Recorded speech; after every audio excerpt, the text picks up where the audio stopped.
많고 많은 불교 수행법 중에 여러분들은 어떤 법문에 기초하여 수행하시나요? 이 영상 시리즈에서는 능엄경에서 말씀하신 25가지의 수행법을 5편으로 나누어 소개합니다. 첫 영상에서는 6가지의 감각 대상으로서 수행하는 방법이고, 둘째 영상에서는 5가지의 감각기관으로서 수행하는 방법이고, 셋째 영상에서는 6가지의 마음, 즉 육식으로서 수행하는 방법이고, 넷째 영상에서는 7대로서 수행하는 방법이며, 다섯째 영상에서는 관세음보살의 이근원통 수행법입니다.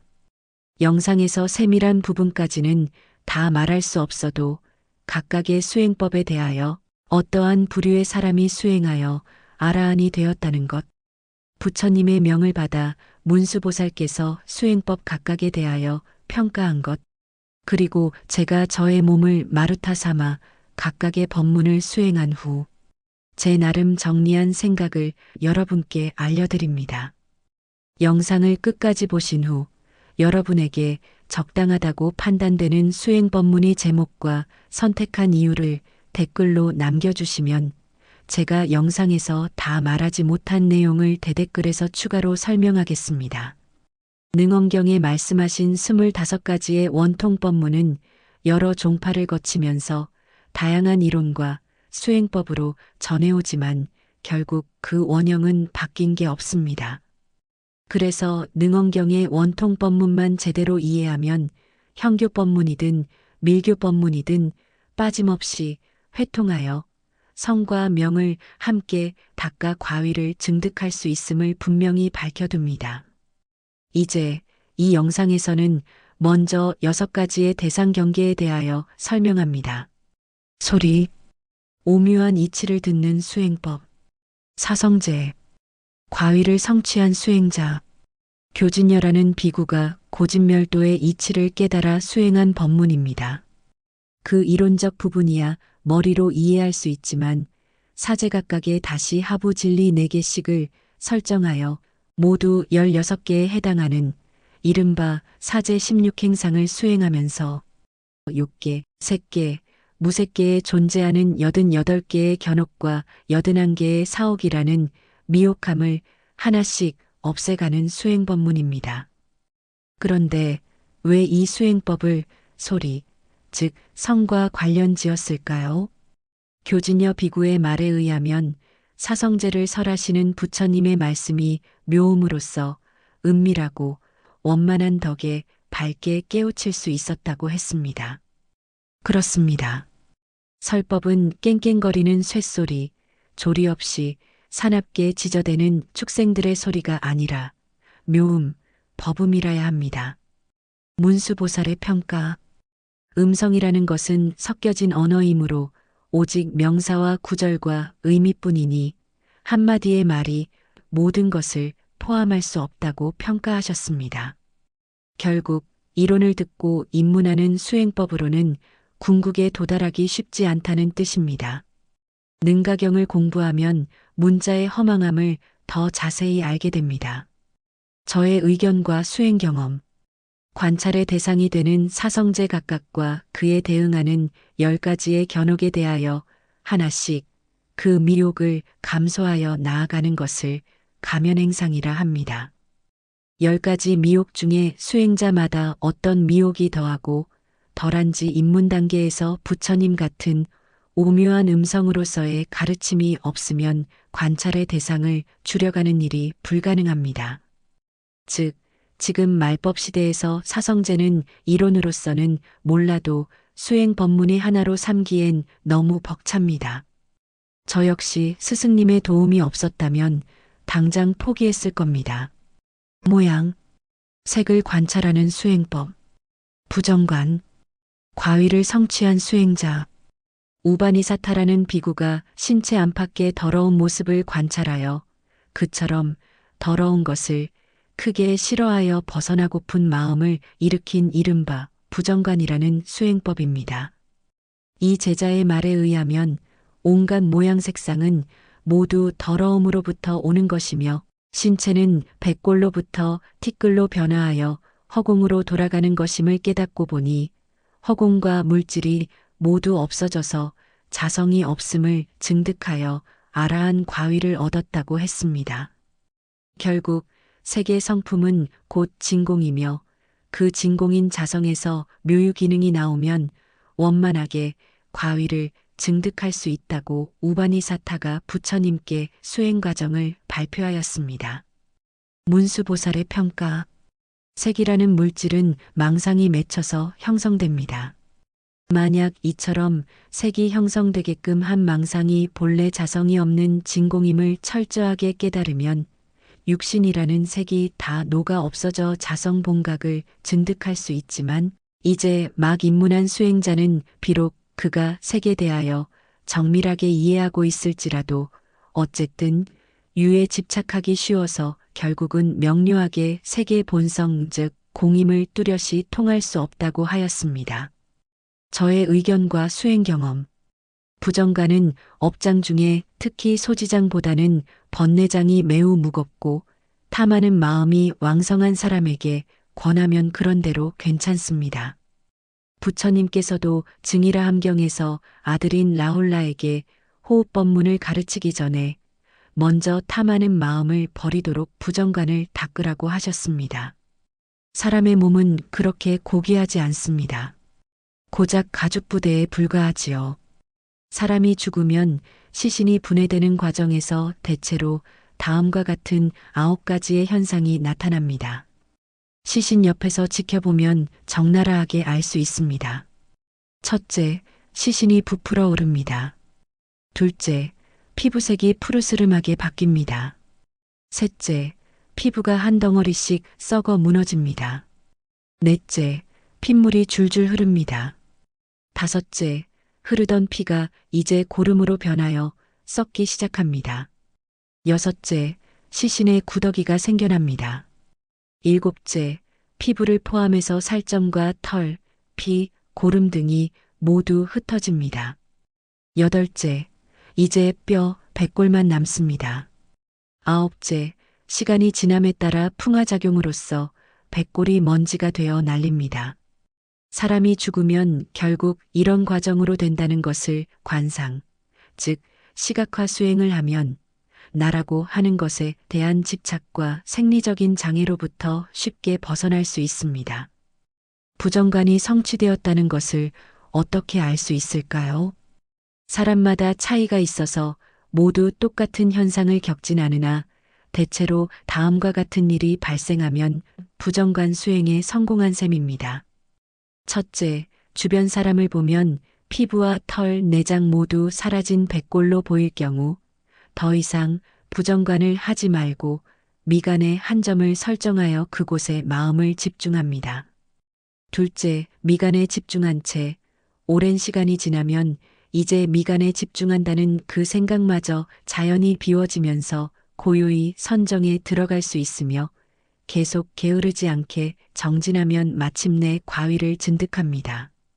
지금까지의 내용은 저의 경험이지만 더 상세하게 부정관 또는 백골관에 대하여 알고 싶으면 선비호법경을 정독하길 권합니다. 향기, 후각을 이용한 수행법, 과위를 성취한 수행자, 향엄동자가 온갖 유의법의 현상을 관찰했던 수행법입니다. 어느 날 이분은 깨끗한 방에서 홀로 편안히 생각에 잠겨 있었습니다. 그때 여러 비구가 침수향을 피워 그 향기가 콧구멍으로 들어왔을 때 향기가 어디로부터 오고 어디로 가는지 알지 못하자 바로 그때 깨우친 바가 있었다고 합니다.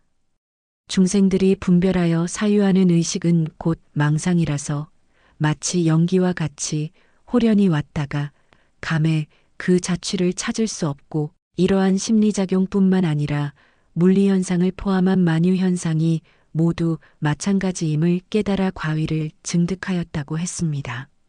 문수보살의 평가. 향기는 반드시 코와 만나야만 지각이 발생하는데 그 향기가 이리저리 떠돌아다녀서 일정하지 않아 흩어지면 결국 하나도 남지 않을 것이니 향기를 맡는 감각이 늘 존재하는 것은 아니므로 언제나 어디서나 통할 수 있는 수행법이 아니라고 했습니다. 저의 의견과 수행 경험, 냄새가 좋은 향이 많이 있습니다. 능엄경에서는 단량법 수행과 관련하여 전단향, 훈육향, 감송향 등등 10가지 향이 나오는데 이 가운데의 하나인 침수향은 침향나무가 물에 완전히 가라앉을 정도로 수지 침착이 진행되게 만든 향입니다. 저렴한 제품은 수만 원대부터 최고급 원재료는 수억 원을 호가할 정도로 편차가 매우 큽니다. 수행자들은 좋은 향을 피워야 합니다. 제 말이 아니고 불법에서 그렇게 가르치고 있습니다. 좋은 향을 피움으로써 벌레를 쫓아내고 공기를 깨끗이 하는 작용도 있겠으나 그것은 부차적인 일이며 오히려 선방이나 도량을 장엄하게 꾸미고 코와 관련하여 수행할 때 수행인으로 하여금 청정한 마음을 얻게 하는 것이 주된 목적입니다. 솔직히 말하면 향을 이용한 수행 법문에서 향의 연기와 냄새가 어디에서 오고 어디로 가는지 모르겠다는 향엄동자의 말이 저로서는 별로 탐탁지 않았습니다. 향기야 당연히 향을 피웠으니 향에서 왔을 것이고 향기가 사라진 것은 중학교, 아니 요즘은 초등학교에서도 배울지 모를 분자의 운동이지 않습니까? 물론 향엄동자가 말한 취지는 향기의 생겨남과 사라짐, 오고 감 등에 대한 분별심을 일으키지 말라는 것이지요. 다 망상이니까요. 그러나 어쨌든 저로서는 분자운동이라는 아르마리를 온전히 버리기 어렵기도 하였고 왠지 이 법문이 시시해 보여서 적극적으로 정진하진 않았습니다. 여러분은 어떨지 모르겠네요. 맛, 미각을 이용한 수행법, 과위를 성취한 수행자, 야광, 약상이라는 두 보살이 먼 옛날 훌륭한 의사였을 때 입으로 몸소 이 사바세계의 풀, 나무, 쇠붙이, 돌 등의 무릇 10만 8천 가지를 맛보면서 쓰고 시고 짜고 싱겁고 달고 매운 것, 그리고 이들이 서로 화합한 맛, 함께 생긴 맛, 변화하여 생긴 맛, 찬 맛과 더운 맛, 독성이 있거나 없는 것 등을 두루 맛보면서 깨달은 수행법입니다. 이분들은 열애를 받들어 모시며 수행했기에 이런 맛들의 성품이 없는 것도 아니요. 있는 것도 아니며 몸과 마음에 붙어 있는 것도 아니고 몸과 마음을 떠나 있는 것도 아님을 깨달았으며 이로 인하여 맛의 첫 원인을 분별하였기에 이를 통하여 과위를 증득하고 보살의 지위에 올랐다고 하였습니다. 문수보살의 평가. 맛을 보는 성품은 본래부터 있는 것이 아니라 반드시 혀가 맛을 볼 때라야 있고 아울러 그 맛이 항상 한결같지 않아서 변하여 달라질 것이니 어찌 시간과 장소, 상황에 관계없이 원만하게 통할 수 있겠냐고 하셨습니다. 저의 의견과 수행 경험.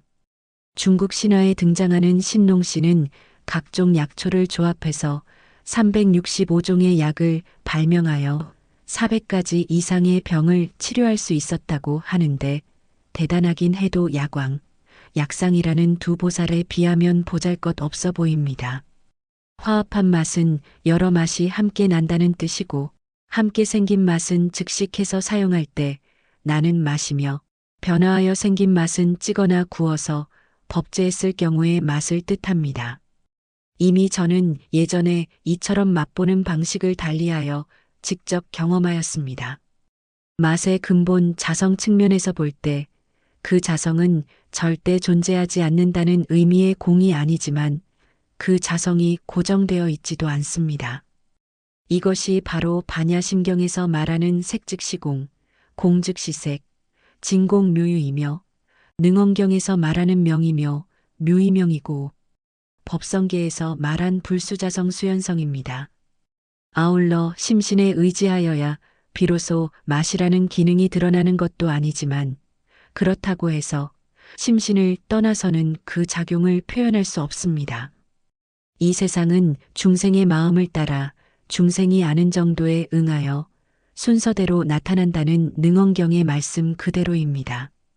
제가 비록 신농시와 야광보살, 약상보살에 비할 수는 없으나 어찌 보면 젊은 시절에 미친 짓 같아도 능엄경의 이 대목 말씀에 따라 숱한 물질을 맛보며 맛을 느끼게 된 그 원인들을 관찰하면서 자성 본체의 기능을 깨달을 수 있었던 그때가 이 영상을 제작하면서 아득히 떠오르며 새삼스러운 느낌이 듭니다. 감촉. 신체 접촉을 이용한 수행법. 과위를 성취한 수행자. 발타바라가 목욕하면서 물의 인연으로 인하여 깨달았다고 했습니다. 과연 우리도 목욕하면서 이분처럼 생각할 수 있을까요? 물로써 먼지와 때를 말끔히 씻어낼 수도 없고 몸 역시 깨끗이 씻을 수 없다는 사실은 우리 같은 범부도 다 아는 사실입니다. 그런데 이분은 바로 이런 사실을 통하여 물의 자성은 더럽지도 않고 깨끗하지도 않으며 우리의 자성 역시 마찬가지라는 것을 깨달았다고 하네요. 문수보살의 평가. 감촉은 감촉하는 대상, 즉 외부 경계와 접촉해야만 발생하므로 만약 감촉할 수 있는 것이 없으면 뚜렷이 알았다고 할 것이 없습니다.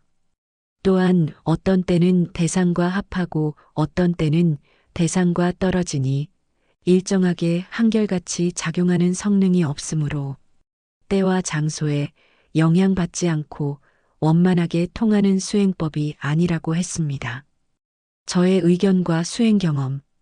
능엄경의 이 말씀은 사실 매우 직관적이어서 욕탕에 몸을 담그고 조금만 관찰하면 비록 견성하진 못해도 나름의 깨닫는 바가 있습니다. 몸에서 벗겨진 때 가운데 가벼운 것은 욕탕의 수면에 뜨지만 좀 묵은 때는 무거워서 가라앉는 모습을 보면서 우리의 망상 역시 마찬가지라는 생각에 이르러야 합니다. 미세한 망상은 우리의 몸에서 비교적 쉽게 떨어지지만 성욕처럼 무거운 망상은 아래야식에 깊게 침전물처럼 쌓입니다. 우리의 자성은 이처럼 망상이 떨어지고 가라앉는 것을 다 알고 지각하지만 자성 자체는 한 번도 변한 적 없습니다. 만약 변한다면 마치 욕탕에 물이 요동치고 흐려지면서 때가 가라앉거나 뜨는 것을 알 수 없을 겁니다. 결국 멈추어 있는 욕탕의 물처럼 그렇게 마음을 멈추면 파도처럼 일어나는 망상을 그대로 파악하여 관찰할 수 있습니다. 자성에는 멈춘 물과 같은 이치가 있음을 이해한 저는 그 이후로는 꽤 오랜 기간 대중목욕탕을 가지 않았습니다. 혹시라도 저에게 깨우침의 인연이 된 그 목욕탕의 물에 집착이라도 하여 참된 무소유 수행에 방해될까 염려해서인데요.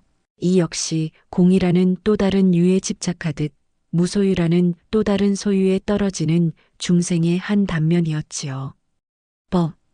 마음에서 한 생각을 비우는 수행법. 과위를 성취한 수행자. 마하가섭과 자금광 비구니가 대상물질이 변하여 없어짐을 보고서 오직 마음이 비고 고요함으로써 멸진정을 닦아 깨달았으며 두타행으로써 아라한의 과위를 이루었다고 했습니다.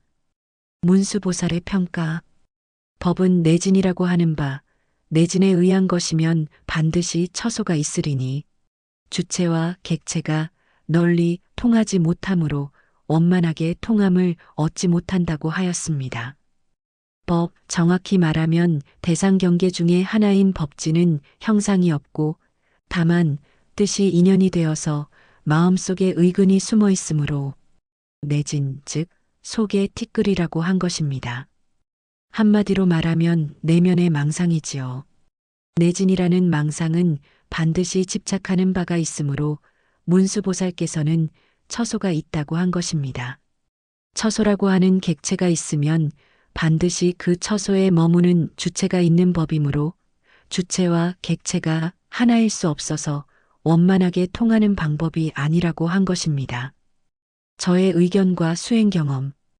대승기실론의 삼세육추 이론과 능엄경의 오우메탈 이론을 제대로 이해하였으면 인식 주체인 능과 인식 대상인 소가 원래 하나이므로 마음으로 집착하는 주체인 능집과 집착의 대상인 소집이 본래 공함을 깨달을 수 있습니다. 저는 늘 학인들에게 3세육추와 5메탈에 관한 경문과 주석을 달달 암기할 것을 권하지만 제 말을 따르는 사람은 거의 없습니다. 암기가 안 되어 있으니 경문의 말씀 그대로 수행하여 증득할 수도 없지요. 물론 머리로만 이해한다고 되는 게 아니고 구체적으로 6가지의 거친 상이 사라져야 합니다. 3가지의 미세한 상까지 없애는 건 학인들에게 바라지도 않습니다. 아울러 5가지의 탁함과 5가지의 망상을 없애는 오메탈 수행 역시 지식 몇 조각 더 쌓기만 하면 못하겠습니까? 그러한 탁함과 망상이 사라졌을 때 사람의 행동이 바뀝니다. 착하게 산다는 게 아니라 바르게 살게 됩니다. 바르게 사는 것을 능언경의 표현을 빌어 말하면 명이고, 바르게 살다 보니 생기는 현상을 다시 능언경을 빌어 말하면 묘입니다. 신통력은 명이라는 진공에서 비롯되는 묘가 일으키는 유일 따름이며 누구나 다 가능합니다. 다음 영상에서는 감각기관, 즉 육군을 갖고서 수행하는 법문을 소개합니다. 이 영상이 도움되셨으면 구독, 좋아요, 알림 설정을 부탁드립니다.